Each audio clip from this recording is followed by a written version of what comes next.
Okay, this is a happy day for me. I'm speaking to Kemp Harris. Hey, Kemp, how are you? I'm great. How you doing?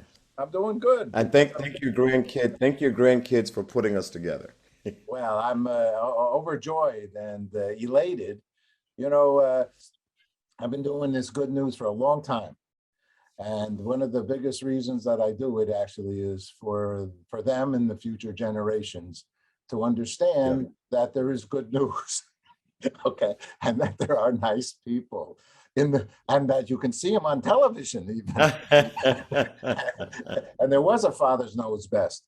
I mean, Yeah. we have digressed to talk about digress. We were talking about other things to the point of misery in certain respects, and not as we're news, entertainment, events, so on and so forth. But when you sit and I tell you, I say I'm stressed out for so much good news. I'm exhausted because I could do a billion stories today, easy, if not 5 billion, because there's good in the world.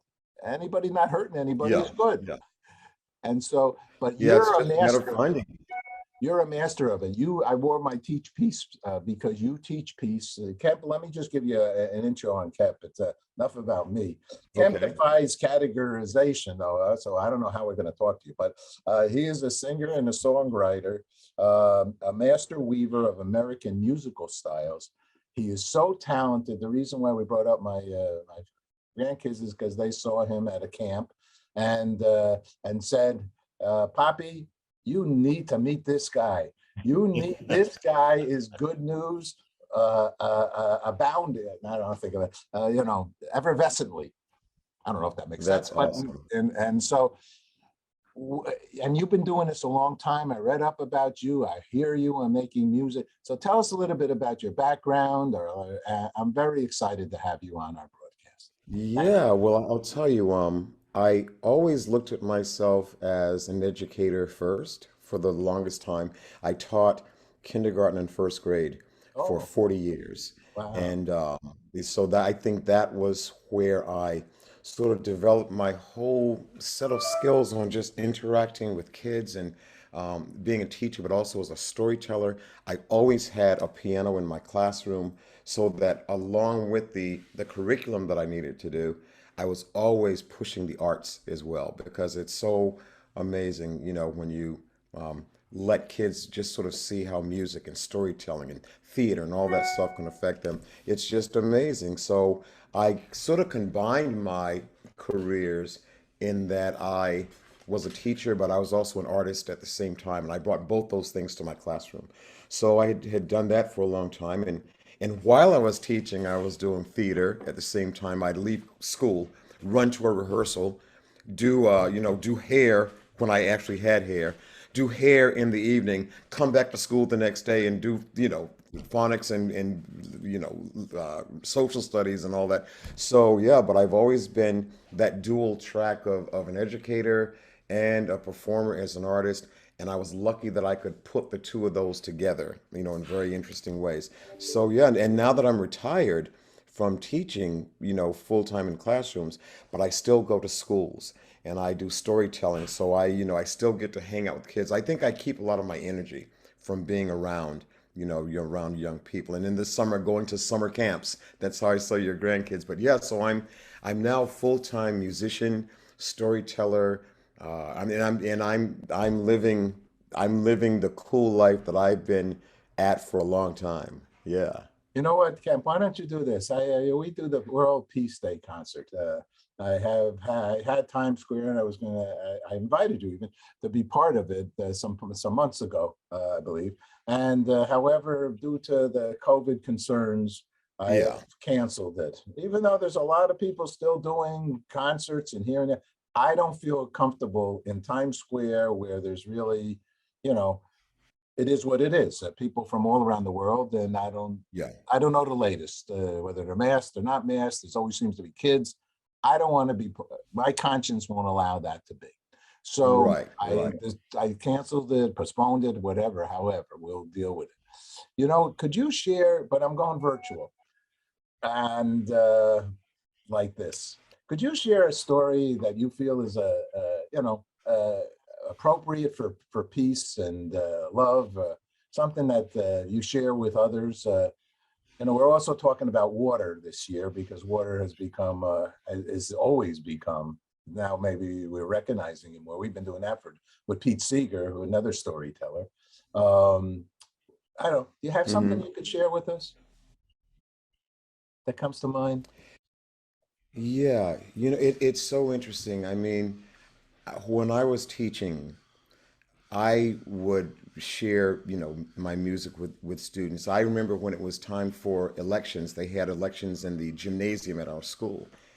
And I would always take my kindergarten class down to the gym, and we would sit on the floor and just watch people come in, and sort of watch people do their voting. And we got to be such a regular for these that the poll workers started to look for my class. They showed them how the machines worked, and they would tell them what was going on, and we would just sort of sit there, and people would walk in, and there we'd be. And I did that every year with my kindergarten classes.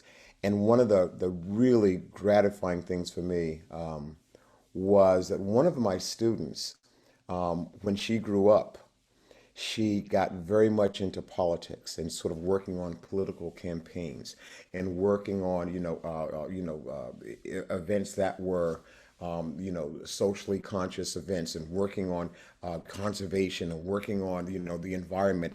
And she said to me, I saw her mom at one of the concerts I did, and she wanted me to know that Rory really attributed a lot of that social activism that she had back to her days as a kindergartner, going in and just watching people vote and understanding that this was power. So I don't have like one particular thing, but I can't tell you how many times I've had students come back and say, that stuff that we did when I was 5, it stayed with me. And so now that I'm an adult, this is what my life is about. And I think that as a teacher, that is probably one of the most gratifying things that you can get, to sort of know that way back then, what you did made a difference. And I've had so many of those instances where kids, I mean, in my first class, I think they're about like 53 years old now, where they've let me know, because they find you through Facebook. Now they know how to find me,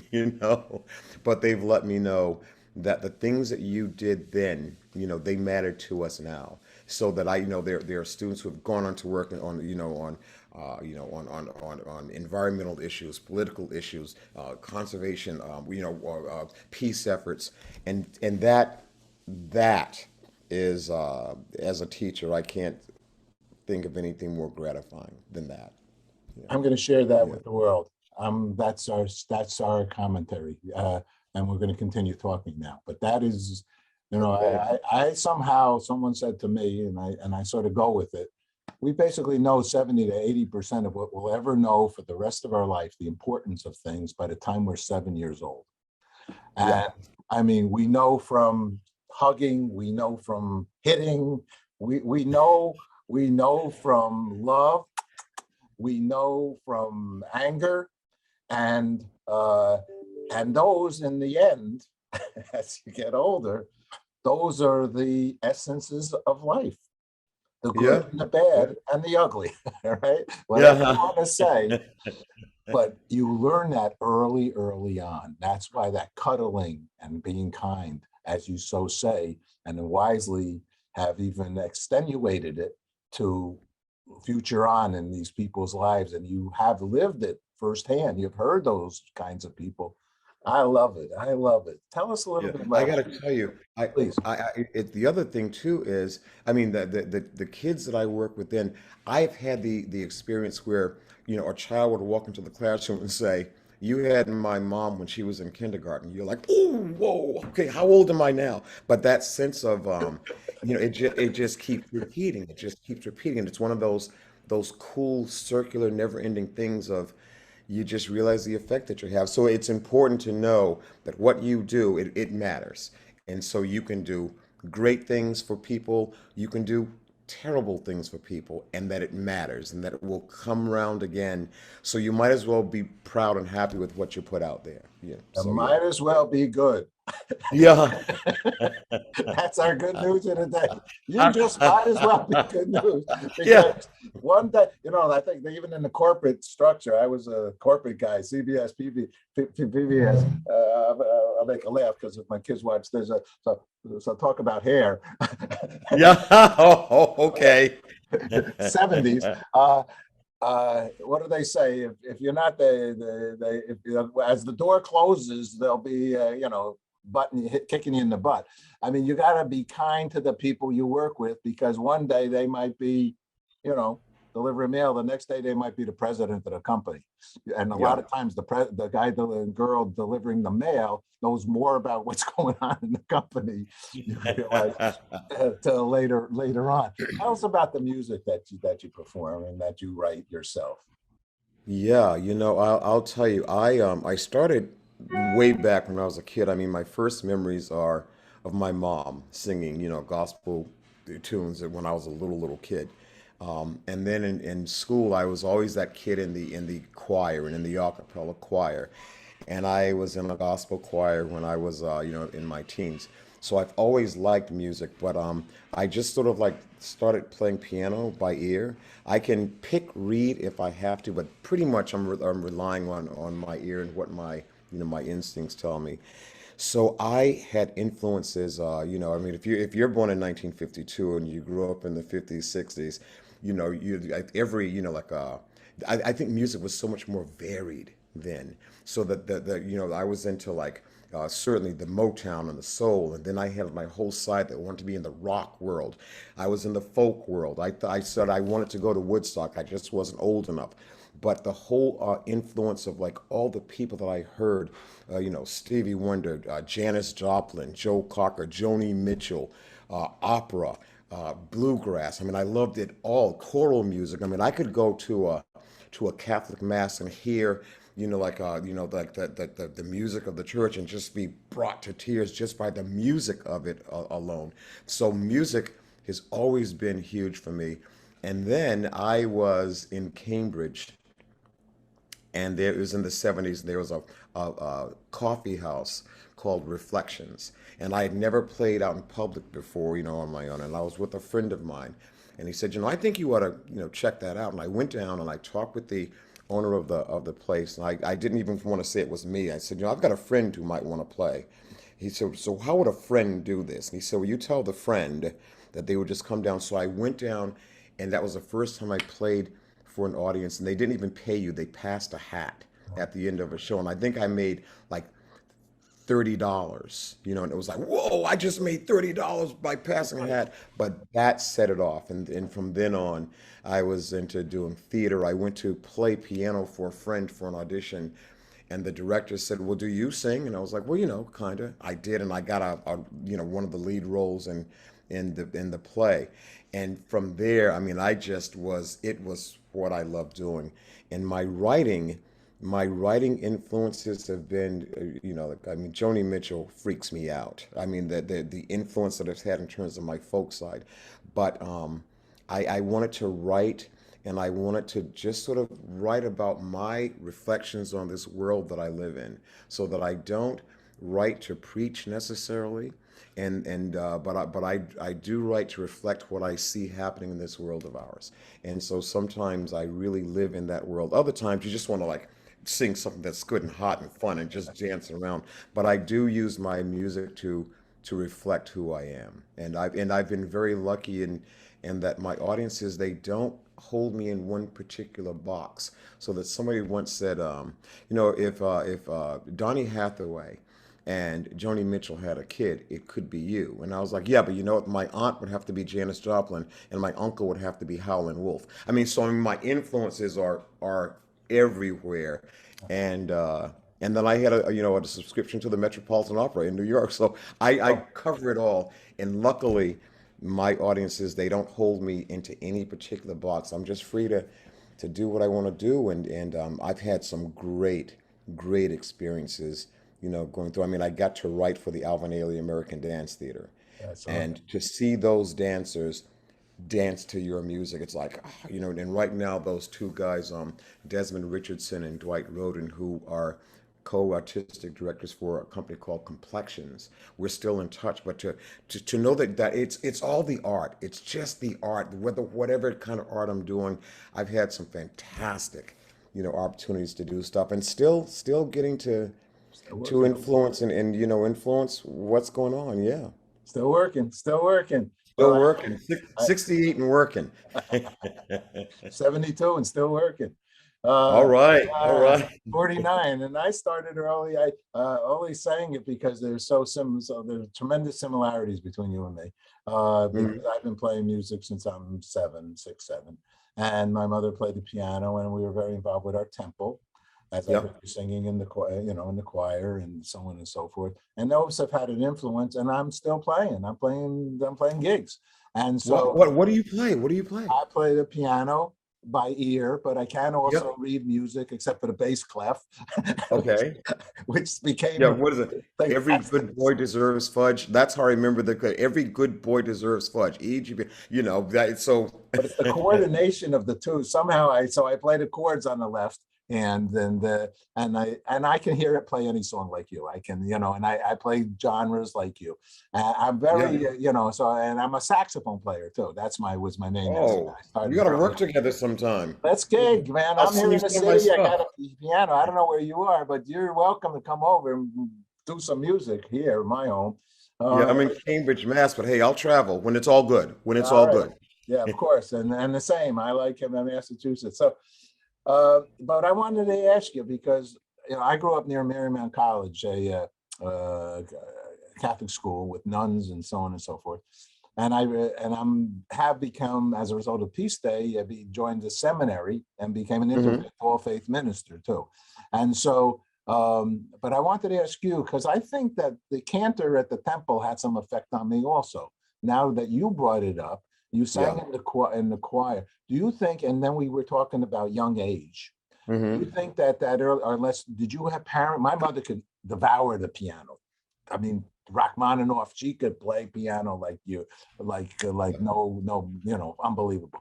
But the point I wonder about is, did you have musical family, or how did it come about for you as an early, like we're talking 7, 8, little boy, Yeah. or later? Yeah. Where was your roots in music?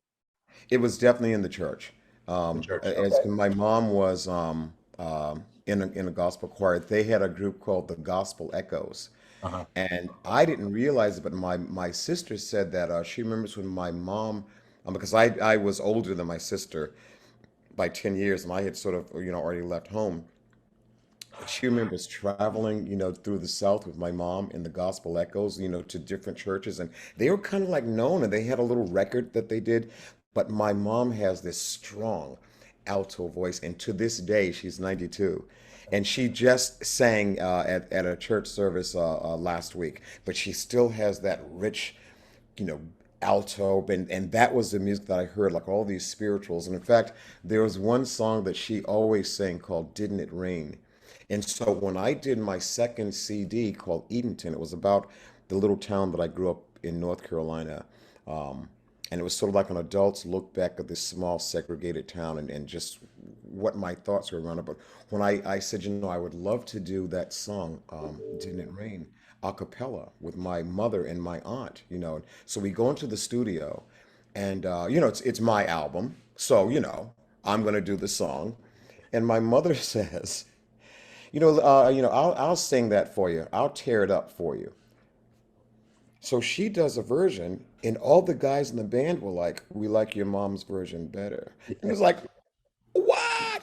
So on the album, you hear my mom's voice. But so it started there, and then I was in this incredible gospel chorus in Newton called the New World Gospel Chorus, and I sort of had a foster family, and they were very musical. There was a woman, Florence Turner, who taught me a lot about piano, and she played everything. So I always had these mentors around who were so good at what they did, and I think that what you do is you absorb a lot, and you don't necessarily copy it, but you absorb and then you put it back out in your own way, but you cannot get away from your influences.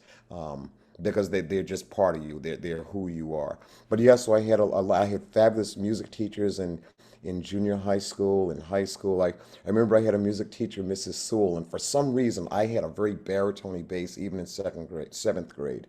And we would do like little concerts around town, and she would go, and I was very short, and she'd go, "How low do you think his voice could go?" Willie, and I'd be law, law, and that, at seventh grade they were like, "Oh, he's a baritone." But so it was, so I got the ham acting thing going very early. So yeah, yeah. Oh my God, I love every word you're saying. And if they recorded your mom singing, we'll put a link to you that song and your album and all that kind of good stuff. Yeah, Cool. I'd love to. I could talk to you for 10 years straight. You're my, we're brothers. And so let me just ask you at this moment, one last question, and because we're involved with this International Day of Peace. So what is peace for Kemp? What's peace? What does peace mean for you?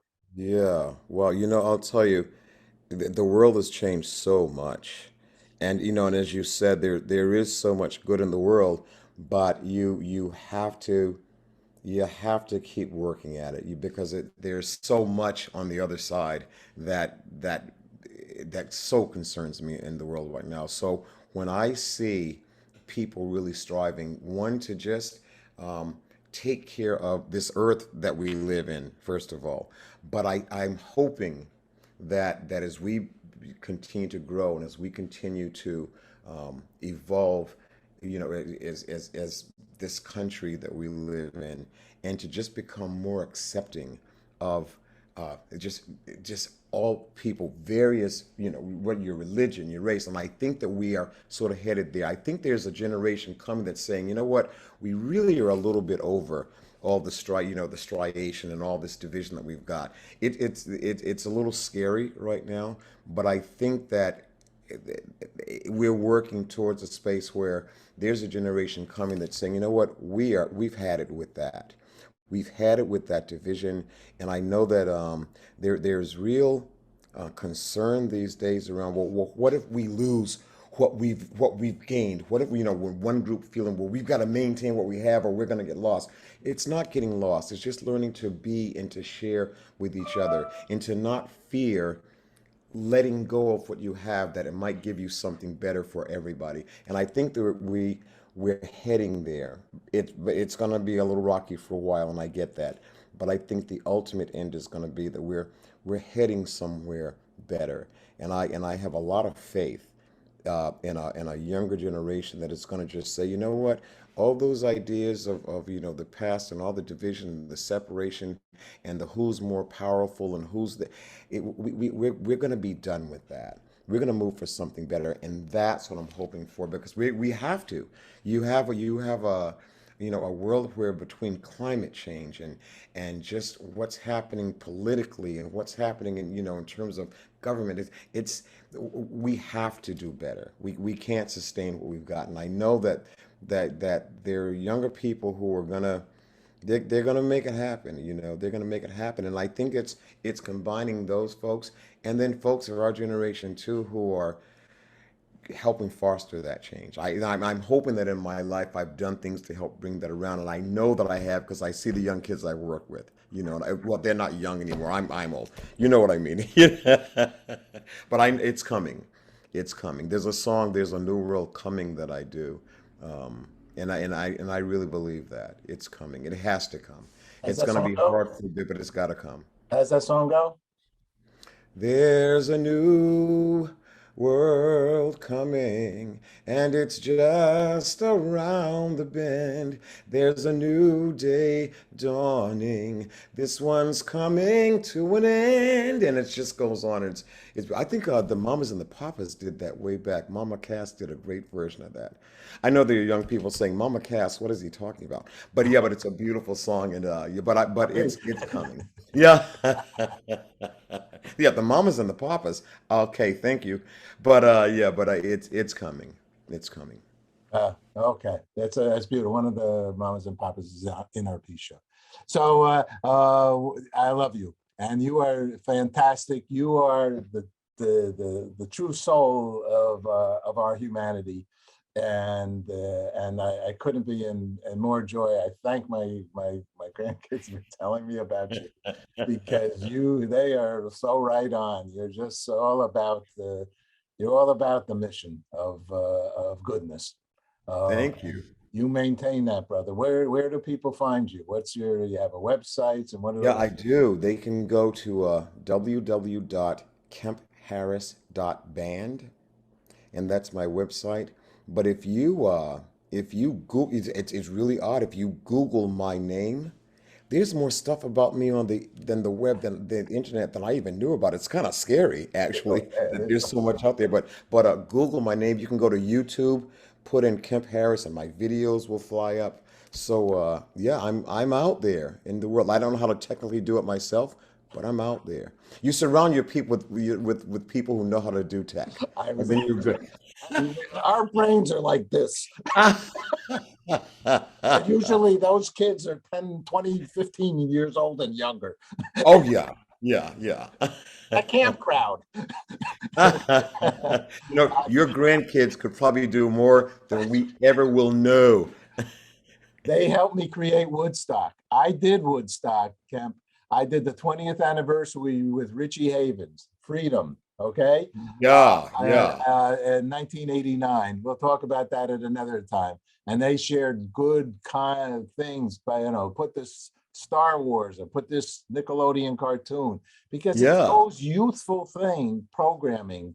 If it's not one of the bang bang shoot 'em up bang bangers, there's tremendous moral values in yeah, young people's educational media, because the Nickelodeons and the PBS, and they know their parents, and we pray continue to share positive images, because that's, as we've learned and talked here, the future, right? yeah, yeah.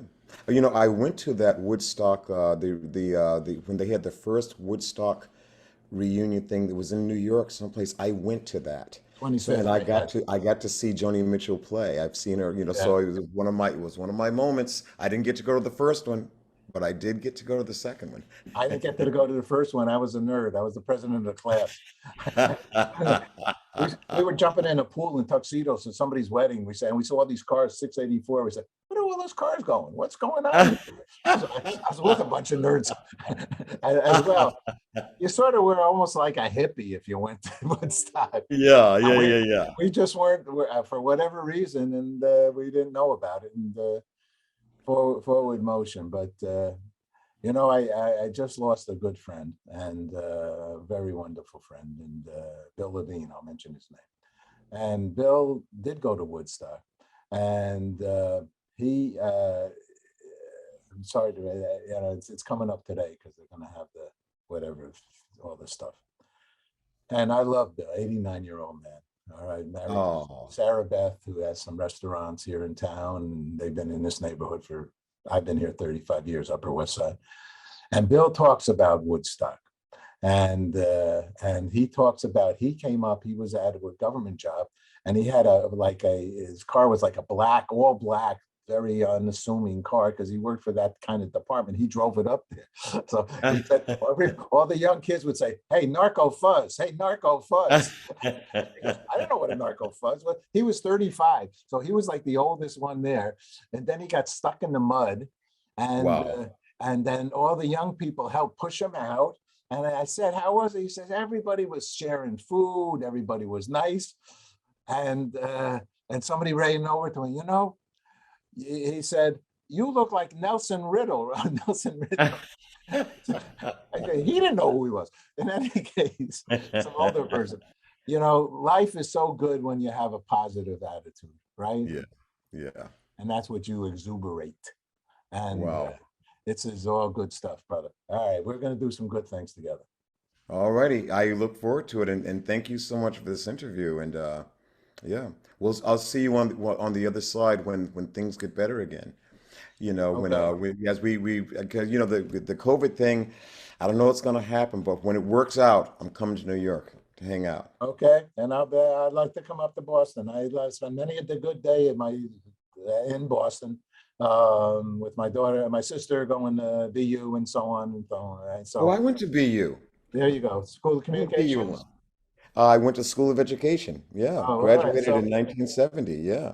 yeah, and church, No, remember, I'm sorry, 74. I graduated 74. and my 70 brother-in-law. was high school. Yeah. I spent a lot of time in, but I went to Quinnipiac, which was like in the middle of New York and Boston. So I would go up there.